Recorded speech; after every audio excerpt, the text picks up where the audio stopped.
All right, take 4. So this is a tough topic, and there doesn't seem to be enough time in the day for me to get to it. So I'm going to try. I'm going to summarize. Israel is a reality epicenter that acts like an axiom around which modern reality exists and extends beyond our reality into the next reality.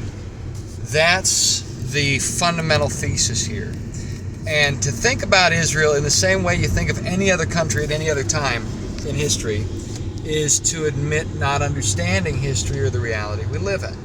Now, I'm going to say some wild stuff here you might not agree with. Okay, you don't have to agree with me. I'm going to say it anyway. I think it needs to be out there. I'm not saying Israel is without fault. I'm saying that Israel is Mario in Super Mario World. Okay? And let me qualify this. It's going to take a minute because this is going to take going through basically the real human history, and I'm going to go through it as quick as I can. Technology is not everywhere at once. The future is here, it's just not centralized. So we think that civilization acts like a forward linear pattern, but the reality is civilized societies come and go, and this has always been the case over time. The linchpin that brought me to this understanding is Ecclesiastes 1:9. It says, "The thing that has been is that which shall be, and that which is done is that which shall be done, and there is no new thing under the sun." But then I thought, what about NASA? Well, then you look at pre-flood. Pre-flood, you have everybody living up to the age of 900, speaking one language, having no sickness or illness, and a greater ability to think in a world more ideal for life and flourishing. The whole world's a garden. And then you got the whole Nephilim thing, and that's another can of worms. But the point is, if you look at statistical population expansion models, in terms of exponentiation, as in 1 and 1 make 3 when they mate, and then the child grows up and it mates, and you can have a family of 10 with a bunch of Irish Catholics today. Imagine if they lived to 900. You could have a family of 1,000. Okay, so well, maybe not 1,000, at least 100 though, at that 10 every 100 years, you know. So there were probably billions of people pre-flood, and it was definitely an advanced technological civilization. And we know that advanced technologies existed even in the modern past. They found a skull that had an X out where somebody had gone in there and done brain surgery, and the reason they know the guy survived is because the bone had grown back over it. Whether or not he survived as a retard is immaterial. I mean, we lobotomized people in the 20th century. They had the ability to understand how to do complex surgical applications or even aesthetic applications involving going through the skull to the brain itself. They were doing heart surgery in Roman times. They had electrical devices that used batteries for gold plating in Egypt and Turkey. And this is over 2,000 years ago. They had sextants that you used mechanical function to help sailors get across the Mediterranean. They found these in the Sea of the Mediterranean. They date back to ancient Roman times. So we have had technology in the past that wasn't seen again until like the 1900s. The term neoclassical is Latinization of neo, new, classic. So it basically means new old. Essentially, after the Dark Ages, modern Europe did not regain the technological superiority that was known in Rome until the 1700s, when the neoclassical era started. Civilization, art, culture, these are how that's traditionally understood, but it also harkens to technology and medicine. The Romans had better hygiene than Europe until the 1800s because, well, maybe not entirely better, but they had better medicine. It wasn't until like the 1850s or something that they even discovered germ theory. Hygiene and clean water are the main reasons modernity has seen an increase in lifespan. And these are things that Jews practiced well before Rome. So the future is here, it's just not everywhere at once. In Mad Max, after a nuclear exchange, war, what have you, society's fractured and everybody's fighting for fuel. It's a post-technological society that's becoming a savage wasteland as infrastructure broke down. Post-flood's the same thing. You had a technological society pre-flood. that broke down in the deluge. And in the wake of that, those who picked up the pieces, 8 people, Noah, his wife, their 3 sons, and their 3 sons' wives, started civilization again. And we know that Ham pulled some shenanigans, whatever those are, we're not going to go into it, which indicates that there were factions and fights within the family, just like within any human family. So fast forward to the Tower of Babel. Hundreds of thousands to 1 or 2, maybe 10 million, probably not quite that many, of people have all come together and said, well, we're not going to get flooded out again. We'll just build a tower higher than the flood, the tower to reach heaven. But that's not the only connotation here, because God says if this isn't stopped, nothing will be impossible for him. Now, who's God? God's the programmer of reality. What's reality? Reality is a song, a painting, a novel, a video game, a simulation. It's a subset of a greater reality that has digital limitations. Planck's constant being a limit to smallness, wherein matter ceases to have locality once you've subdivided it enough and is technically everywhere at once, sort of like the background matte painting in an N64 game from the 90s. The limit to largeness is the macrocosm itself, the universe, the cosmic microwave radiation background of the universe. So there's a limit to largeness and smallness that defines our universe. These limits are defined by numbers. Numbers are digital. These are digital limits, which means our reality is a subset of a greater reality, i.e. a created one. So if you're in a simulation, who's the main character? If you're in a game, who's the main character? Okay? This is something to think about. Now, when we get to the post-flood world, you've got societies recollecting together, and they want to do their own thing. Now, to really understand the Table of Nations, you've got to understand Genesis 6, where the sons of God see the daughters of men, make wives of them, and have these giant sons, these heroes, mighty men of old, because that helps you understand the Table of Nations. What happens at Babel is mankind rebels, God splits up the languages. And at that point, there are traditionally 70 people groups that split off. Now, the fallen angels, you got to think of them like programs in a simulation that have gone rogue and become viral. So these 70 viruses are in the simulation of God's Mario world, if you will. Koopas, angry little mushrooms, the guy in the cloud. Think of each of them like that, if you will. Now, mankind is rebelling against God again, and he's already flooded the world once. And the reason this is happening is because of what happens earlier in Genesis, where the fall of man happens, and God curses the man and the woman and the serpent. And ultimately, the very first prophecy of Christ happens there, where it says, and I will put enmity between thee and the woman, and between thy seed and her seed. That means 2 things. Number 1, her seed. Women don't have seed. That's a virgin birth.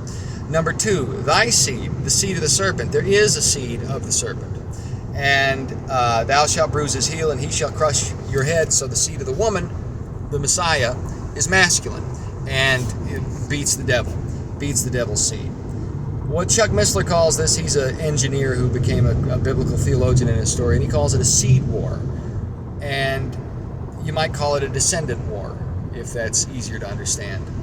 And that's the connotation here. So from that time onward, the virus of Beelzebub is trying to infect the creative, simulated goal of God's creation, which is to say, putting mankind in a position where he can fulfill his ultimate eternal destiny.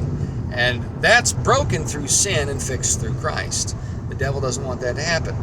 So there's this corruption that happens, and with Genesis 6, these fallen angels somehow mingle their DNA with women. It could be sexual, it could be in a clinical scientific motif. However it happens, the purpose is to supplant God. That's the idea. So fast forward after the flood, where God wipes that out. Well, mankind's trying to do it again, and especially if there's a sexual connotation with fallen angels, it makes sense. So he confuses everybody's language, and the Table of Nations takes place, wherein 70 of these fallen angels, these viruses, are allowed to have the majority of mankind, but God takes one group to himself, Abraham. Now, Abraham at this time isn't Abraham, he's Abram. The Ha is the life. Ha. Sarai is not Sarah, she's Sarai. Ha is after she gives birth to to Isaac. Abraham, Isaac, and Jacob. Abraham's the father. That's the connotation of the name. Isaac, his son, that means laughter. And Isaac has twins, Esau and Jacob. Esau, his nations go off and become many of the Arabs.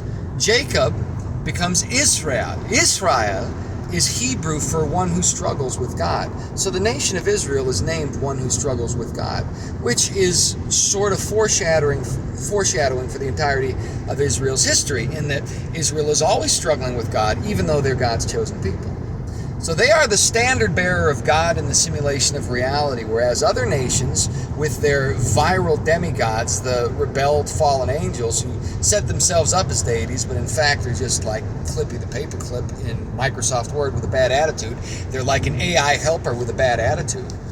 They're set up against Israel. So Israel's going to produce the Messiah. Those nations aren't, but they are trying to kerfuffle Israel's mission, one who struggles with God's mission. So Israel is established with Abraham and Jacob and Isaac. And before they become the nation of millions we know, they leave from Ur of the Chaldees after the flood. And they inhabit a land that isn't inhabited yet. Abraham chooses one portion of uninhabited land. Lot chooses the portion that has Sodom and Gomorrah on it because it looks prettier. And we all know what happened there. But that land was nobody's land until Abram took it and God gave it to him. He didn't really take it. He was given it, but it wasn't anybody's. So Abraham takes it over, starts running his cattle there. And we're talking, the dude had millions of livestock. Maybe not millions. He had millions in value of livestock, but he had thousands of sheep and goats and all this stuff. The dude had an estate. He had a standing army of 300 men, which have roughly 300 wives and probably around 300 kids. That's 1,000 people. So Abraham, even before Isaac and Jacob, the dude's he's like a billionaire today, okay? Now, Isaac is born, and then Isaac takes over, and then there's the family issue with Jacob and Esau, and then Jacob takes the mantle. So by the time of Jacob, Israel's a caravan that's a city-state. And the actual family had 70 or 77. I'd have to go look at my Genesis when they actually go back to Egypt. So the actual family was around 70 people, and these 70 people had men servants and maid servants, and they had people that worked like private security, and they had livestock. They had a whole thing, and they're running around this region that is called. That becomes called Israel before anybody else is there. Now, a famine happens. They take refuge in Egypt. Now, before that happens, Jacob builds a well that exists into Jesus' time. That's where he talks to the Samaritan woman. I believe it's a Samaritan, and she says, "I have no husband." He's like, "It's true that you have no husband. You had 5, and the man you're with now ain't your husband." She's like, "I perceive you are a prophet." One of the funniest exchanges in Scripture. But Jacob's well is where they were. So this well predated the slavery of Egypt. Israel had a claim to the land that they're still in today before they even went into captivity in Egypt. And that's proven by archaeological remains which exist in the secular record. So that's just something to think about. So they go to Egypt, they're enslaved, God liberates them. Now it's time to go back to the promised land, the land that God actually gave, that is actually theirs by right and inheritance in every conceivable way. It's just tragedy knocked them out of it via famine for a while. And these other people came in and filled the gap. Now what does Israel try to do? Well, they eliminate some of these tribes which are doing things with the virus gods, the fallen angels, the subroutines pretending to be God when really they're just a subroutine in the program of reality. They try to make pact and league with some of these, but most of them they can't. They just end up warring with them. And they have to pass through one nation's land just to get to their land, and that nation won't even let them pass through, so they have a war with them. And then the Jebusites end up doing some chicanery and end up being a sort of vassal people to Israel all the way into, I think, even the modern time. I'd have to double check on that. But all this stuff happens. Eventually they end up finally being able to finally take their place in the land. And then you have these Philistines, which came in after the fact. Now Philistine is Latinized as Palestine. So the term Palestine is a middle finger to Hebrews when Rome took over. I don't know if you knew that. Greek became the lingua franca of the day, as English is the lingua franca today over, say, Latin, when you had a Latin mass, but everybody spoke Italian or Spanish or Portuguese or English or French or Russian, but they still had a Latin mass. That's how Hebrew was spoken by the time of Christ. So they were taken over. So you see, there's a large swath of history right there. But the establishment of Israel is an establishment of a nation by God to fundamentally change the reality of the simulation in which we inhabit from the inside out for the purposes of establishing eternity as was originally intended for mankind through Christ. That's Israel's purpose. They're the tree from which the fruit of life comes, if you will. And that tree needs to be nourished. Another way to look at Israel is as a bad mistress or a cheating wife, which is how many of the prophets actually portray Israel. Now, Israel means one who struggles with God. And there is a rabbinical tradition that Abram, when chosen during the Table of Nations, was the weakest of the family groups. He came from Terah. Terah was, according to Jewish tradition, involved with Nimrod. I don't know. That's not in the actual Pentateuch, but it is in writings of Josephus. So I don't know on that. But there's a tradition that Abram was the weakest of the 70 that were chosen. God takes the lame one, and gives everybody else the strong ones. And it's an interesting thing because Babylon ain't around today. Babel, from which these beginnings of society sprouted in antiquity, is not around today. Israel is. It's very interesting because Israel's never been a huge country. They have been a people and a people group that has been established in the region called the Levant before it was the Promised Land. Perpetually, except for a few hundred years after the flood. That's the only time they weren't there. Otherwise, that's always been their land. And they've always had a claim to it. Even when they were in captivity in Egypt, that happened as a result of a lower level catastrophe. Might have been the fallout of a little ice age after the flood. I don't know on that. So Israel's set up as this standard bearer for humanity and the chute through which eternal life comes via Christ. Now, accordingly, God makes promises to Israel through Abraham, through Isaac, through Jacob, through David, through Solomon. David is told that his descendant will rule over the kingdom of Israel forever. That ends up being Christ. Isaiah, the very last verses of Isaiah, indicates that Israel will be established forever beyond beyond the old heaven and the old earth. And then when you get to Revelation, New Jerusalem has 12 gates, each of them named after a tribe of Israel, and 12 foundations, each of them named after one of the apostles, all 24 of which are Jewish. So Israel has a covenant with God that transcends heaven and earth. Okay? Also, Israel is named one who struggles with God. Abraham, father; Jacob, supplanter or deceiver; Israel, one who struggles with God. And Israel's history in the Old Testament, into the New Testament, and after the New Testament includes Israel getting in trouble with God. They skipped the annual Sabbath, or the yearly Sabbath, because there's every seventh year you're supposed to give the land a Sabbath. And they skipped that 490 times, or what was it? I think it was over 490 years. They skipped it 70 times. And so they had to do 70 years of captivity in the second, it wasn't Babel, it was Babylon after the fact, where they tried to rebuild Babylon, and that was under Nebuchadnezzar. So they were taken from their land, and the temple was destroyed, and a second temple had to be built under Nehemiah. There's a joke about being knee-high. We're not going to go into that dad shenanigans right now. And then that temple is the one that exists when Christ finally comes to the land. So when Israel disobeys God's directive, God handles Israel and then restores them when they come back. And in Revelation, there's 144,000 sealed, 12,000 from each tribe. Now, in the Old Testament says, those who bless you, I will bless you. Those who curse you, I will curse you. But also in the Old Testament, you have good kings and bad kings. You have the son of David who raped his sister. That's not good. You have the son of Solomon who said, my little finger is like my father's waist, which might have been an anatomical comparison that had nothing to do with the waist. That's just a translation. I got to double check on that. But he was very harsh. Rehoboam, I think his name was. But then you have Josiah, who gets rid of the high places. You have Hezekiah, who creates a conduit, the pool of Siloam, which it's an aqueduct basically.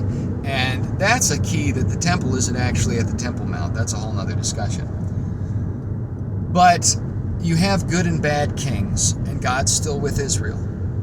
Now, Christ comes first to the Jew, then the Gentile, and there's a time of Gentiles. And the Old Testament has a prophecy for Daniel when he prays for several weeks without ceasing, and the angel shows up and tells him what happened and why he was waylaid. He was fighting the Prince of Persia, and Daniel's prayers were helping him in some way. And there are weeks of judgment, weeks of years is what they're called, so 7 years in a week, like 7 days in a week, that are determined over time. And there is a gap between the 69th and the 70th week. And the 70th week takes place in Revelation. And to really understand it all, you got to read Ezekiel, and you've got to read Daniel. But the point is, the time of the Gentiles is during that gap. So there are people who are dispensationalists. And it's like the difference between globalist and globalization. Globalization isn't bad, globalism is. Dispensation, there may be eras that can be described like that, but dispensationalism is wrong. It's the idea that the Gentiles have supplanted Israel. This isn't true. It's closer to God being married to Israel and Rachel. To Israel being married to Leah and Rachel. Messed that up, didn't I? Wasn't going into Mormon territory, sorry. It's closer to that, and that might be why that particular history exists for us to read. Leah isn't supplanted or taken away from God because of Rachel, but Rachel's the one God really loves. Is Rachel Israel or is Leah Israel? I don't know, and I don't even know what to do with them handmaids, but there's probably something in there. Point being, God has a marriage-type covenant with Israel for the future of mankind and its deliverance via Messiah. And the covenant he has with Israel for that deliverance via Messiah is one that doesn't end. Judah came out of Leah. The Lion of Judah, a term for Christ, is not Joseph or Benjamin. Those are the ones that came out of Rachel, the one that Israel loved, you see. So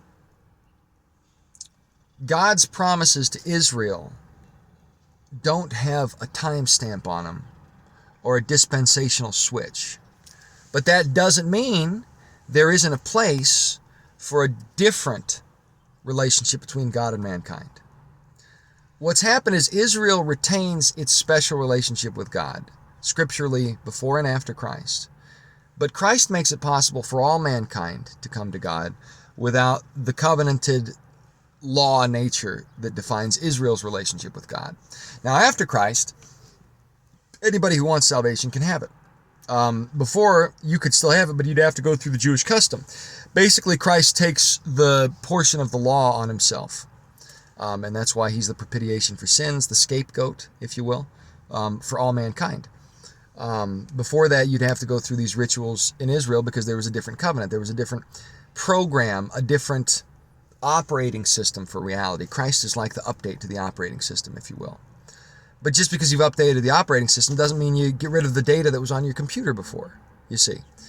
So God still has a plan for Israel, but that doesn't mean Israel is always acting in agreement with God's will.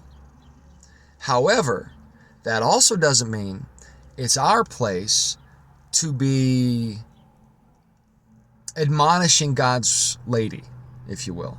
Okay, it's not really a lady, but the bride of Christ is how God speaks of the church. And Israel is spoken of as a cheating wife. And the cheating of Israel is a whoring after other gods, is how it's put in Scripture. There's one prophet who God tells to marry a whore so that the prophet can save the whore from her whoredoms in her house of whoredoms. And this is meant to represent God's relationship with Israel. So I'm not pulling that out of thin air. God said that, so I'm okay. I can say that because God said it, because I'm saying what he said. That's the relationship with Israel. Israel is not to be cursed, but it's God's lady. And it's up to him to deal with her, even if she's in a snit. and he loves her anyway. Just like a lot of us will be in a relationship and a gal will get off in the high grass, and even though she's doing some heinous stuff, you'll forgive her and hopefully she'll repent of that stuff. Israel right now with Gaza is in a situation where people are seeing the mad side of her. But she doesn't necessarily do what she does without a point. See, ultimately, Israel predates Islam. Israel predates Rome. Israel predates Europe, Russia, China, America, South America, mostly probably. I don't know on South America because there's some ancient tribes there, but I think Israel predates them. I think Israel is one of the oldest cultural groups that exists. They've outpaced Babylon and they're contemporary to that period in history. So Israel's the OG. They predate all that stuff. Now Esau eventually combines with Ishmael. Ishmael is the child that Abraham has with Hagar, the Egyptian slave. Esau is the twin of Jacob. They combine into Edom, which eventually became Rome in a certain capacity. But a lot of their descendants also became many in the Middle East, who are today mostly characterized by Islam. Islam didn't develop till several hundred years after Christ. Israel way predates Islam. They have claimed that Islam does not by well over 1,000 years. Okay? But in terms of heritage and DNA and bloodlines, much of wider Islam in the Middle East, at least, you probably can't make the argument for where Islam has predominated in East Asian countries, but in the Middle East, at least, goes right back to Edom, Esau, Ishmael. So there is a fight there. You know, Ishmael, his father was also Abraham. And you'll hear Islam talk about Ishmael more than Esau, I believe. The thing of it is, their misunderstanding, or rather, their new interpretation of reality, is as a supplanter to Israel, which maybe that's why God changed it from Jacob to Israel, but that's another story. As long as there's an Israel there, it's a threat to Islam. So Gaza and the Islamic people who live there will always act as a proxy arm of this wider war that stretches all the way back to Ishmael, which is all the way back to under Abraham. But Ishmael's the illegitimate son. Isaac is the legitimate son. So, Islam ultimately will always have sects that cannot rest while Israel exists. And they will always fight against it. That will never end. With Gaza and the Islamic population within the borders of Israel, Islam has a bargaining chip, chess piece on the board, and they're never going to quit using that chess piece. So you got two solutions. That chess piece has to be repatriated to other Islamic countries, or it has to be taken off the board. I don't like the latter. The former isn't being allowed.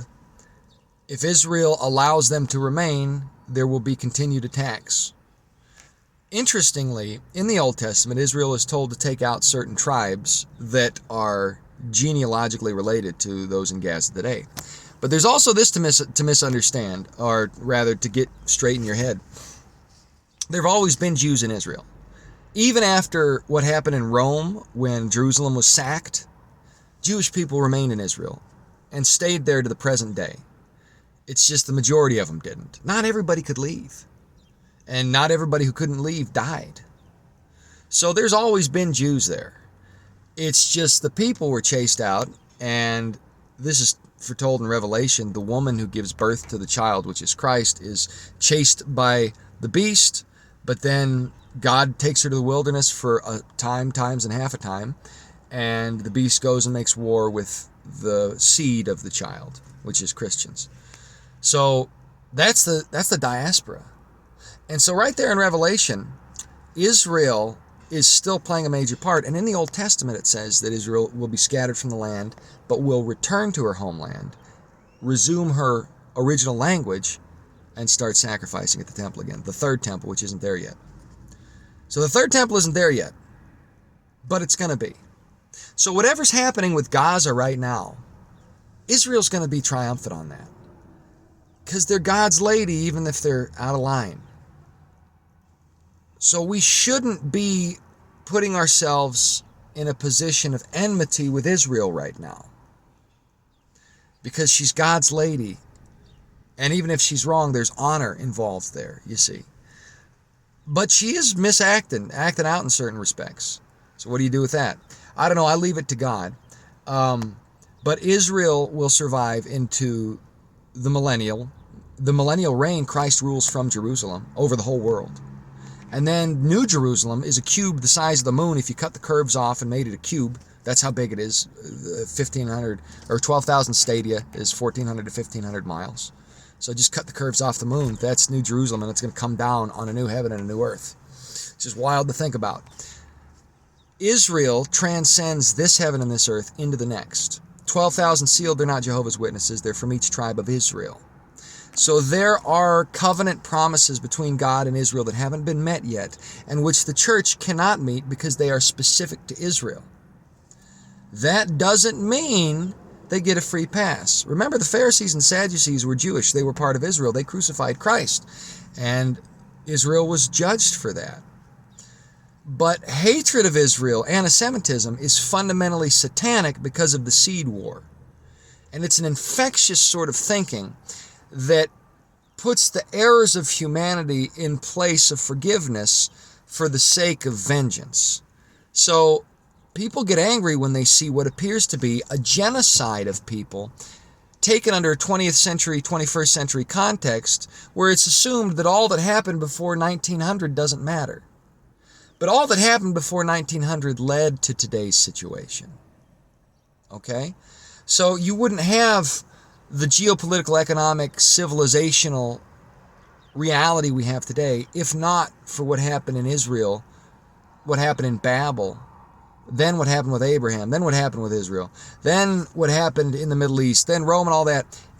You have to follow the chain back, the chain of energy, like snapping a whip, and you follow that arc as it follows the whip. That whip, that arc, that epicenter of history is Israel. Israel's the Super Mario, and we're all in Super Mario World. Christianity's the Luigi, which is interesting to think about. That's not a perfect analogy. That's just a way to think about it. There's a time for the Gentiles. There's levels with Luigi, but eventually it comes back around to Mario. Now, salvation through Christ, once you're saved, you're part of God's family. The situation's changed. But there is a covenant promise to Israel, separate from the covenant promise to Christianity. Christian promises do not overtake Israel's promises. We see that in Revelation. And the land and the claim to the land predates